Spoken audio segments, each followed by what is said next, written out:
This will not be my campaign. This will be our campaign all together. It was the announcement former President Donald Trump made despite advisors suggesting it wasn't a good idea.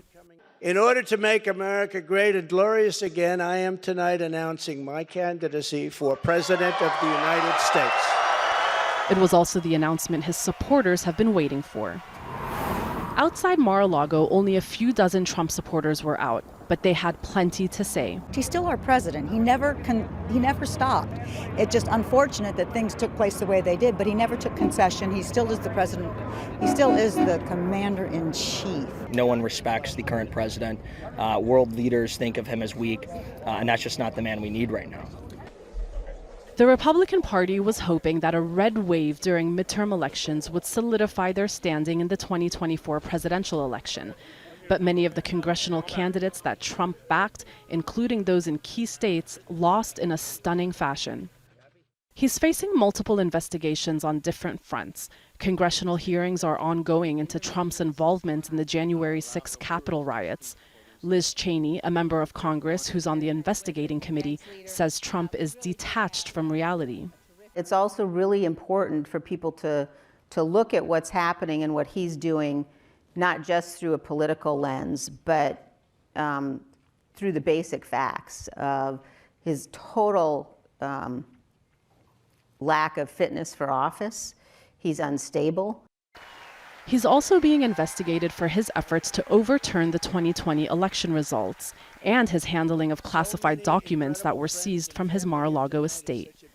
He also faces several criminal investigations involving his Trump Organization. All that didn't seem to deter Trump from standing in his resort in West Palm Beach, Florida, and proclaiming that he is the only candidate the Republicans should support. Despite the disunity within the Republican Party over whether or not to support Trump for president, he's still very popular with a lot of Republican voters.